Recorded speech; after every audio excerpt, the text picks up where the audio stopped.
Então vamos lá. Uma outra que nós vamos importar aqui, posso até colocar ela antes, vai ser a folha de estilo, né? Então vamos utilizar aqui um styles e aqui vamos colocar o local onde ela está. Está na mesma pasta, é só você colocar um ponto barra e o nome dela. Eu criei como style. Pronto. Tá aí, ó. Foi importada. Beleza. Que é a folha de estilo que vai ter aqui desse elemento. O mesmo problema, ele vai falar que não tem nenhuma classe declarada lá, então não vai aceitar até então com que eu chame ela. Mas daqui a pouco eu aplico o estilo aqui nela, ou melhor, vou deixar comentado, porque aí por enquanto eu não tenho que fazer essa folha de estilo, senão até eu chegar na chamada, lá voltar para a chamada, vai demorar um pouquinho. Mas vou deixar ela comentada e depois nós vamos estruturar, até mesmo porque não tem por que eu estruturar, porque eu não vou colocar componente ainda aqui. Feito isso, vamos criar então a função. Então aqui eu vou utilizar o export default function, e aí ele precisa da função que tenha o nome dela, porque quando você criou aqui, ó, no stack, eu falei que vai ter um elemento chamado login, tá vendo? Que está nesse caminho. Se eu não crio essa estrutura aqui, ele não entende que existe esse elemento. Como eu criei, ele acaba de aceitar, vamos dizer, ele lá, tá? Então aqui, ó, se ele não está declarado, se não tem nenhuma função exportando ele ali, ele não entende essa screen. A partir do momento em que eu crio essa função exportando esse login, ele vai começar a reconhecer ela. Aqui então vamos colocar ele como função mesmo, vamos dar um return. E aqui seria aonde eu coloco os meus elementos, né? Com a view, os inputs, que vem todos os componentes que nós temos declarado aqui. Ó. Deixa eu ver na app como que ele está definido. Então quando eu dei aqui a constante flag, ele veio aqui e retornou uma view com styles.const. Percebam que ele também tem uma folha de estilo, mas o estilo, na verdade não tem uma folha, ele tem um estilo aplicado direto. Vou colocar um texto. O problema é se eu colocar o texto e não colocar a view, talvez ele não aceite. Então vamos aqui, ó, fazer assim, pronto. Aí como ele não tem o estilo, é claro que ele vai dar erro, né? Porque lá nós tínhamos o estilo. Então pouco importa para mim o estilo aqui. Pronto. Também não quero status bar aqui não. Só quero a view e o texto mesmo. E aqui vai ser login. Claro que depois eu vou tirar isso, que vão vir os componentes do login, tá? Que seriam os inputs e tudo mais. Ok. Tendo feito isso, percebam que os erros sumiram. Por quê? Porque agora eu já tenho um elemento do tipo login, né? Ah, mas ele consegue fazer a chamada? Não. Por que ele não consegue? Vamos até voltar aqui, ó. Ó.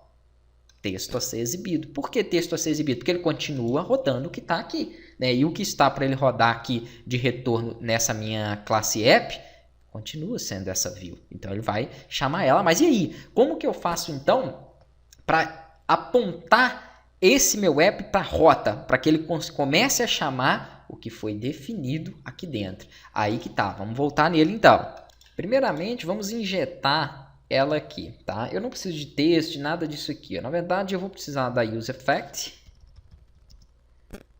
Vamos importar ela aqui, React. useEffect. Beleza. E vou precisar, claro, trazer a rota, senão não tem como ele saber, né, que elemento é esse que eu vou utilizar aqui. Então eu chamo de routes ou do que você quiser. E aqui nós vamos então... eu não tenho que voltar em nenhum diretório. Então, ponto barra, entro no src, depois entro na pasta routes. Pronto. Beleza. Prontinho. Ah, mas e aí? Eu não criei nenhum arquivo index ali dentro dela, certo? Certo. Inclusive, ele está com erro aqui, ó. Justamente porque ele não tem nenhum modo declarado lá dentro. Ai. Nós vamos ter que fazer aqui, ó.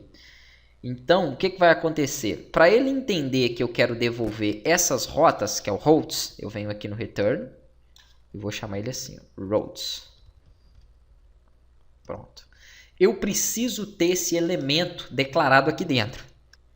Para que eu faça isso, como eu não passei nenhum arquivo aqui, eu tenho que ter um arquivo dentro de rotas que se chame, isso eu já falei para vocês aqui em aulas anteriores, né, que se chame index.tsx. Pronto. Ele vai automaticamente saber que eu estou chegando nesse arquivo aqui. Essa index.tsx, ela tem que chamar essa classe que nós temos aqui, ó, que é a classe do AppRoutes, né, da rota principal que está dentro do stack. E aí, como que nós vamos fazer isso? Primeiramente, aqui eu colei, tá? Mas vou explicar para vocês para não ter que ficar digitando tudo também. Você vai importar a biblioteca do React, normal, igual nós fizemos em todos, e vai importar o Navigation Container, porque é ele quem vai fazer a chamada. Se bem que ele já está aqui dentro, né? Lá dentro do routes. Ó, então não tem necessidade aqui. Vou apagar ele. Prontinho. Aí eu só tenho que importar o meu stack routes, que vai apontar para esse elemento, e depois que eu apontei para ele, eu chamo a minha constante. Como é que ela chama? Routes, né? E a minha constante routes, que foi criada lá, vai devolver para mim um stack. Ah, mas qual stack que está padrão aqui para ser devolvido? Por enquanto, nós só temos um, que é o de login. Tá? Então, vamos ver se essa instrução vai funcionar. Percebam que aqui ele só tem o erro agora dessa constante, que eu vou excluir, porque eu não estou mais chamando aquela container nem aquela página. Então, por enquanto eu excluo, e a minha app, ela só faz o seguinte, chama a rota que foi definida dentro do meu stack routes, que por enquanto é a rota do login. Eu vou atualizar, porque ele ainda não atualizou ali, ó. Vamos ver se ele vai gerar algum problema, algum erro, ou se ele vai conseguir trazer para mim, né, essa minha primeira página. Na próxima aula eu mostro para vocês.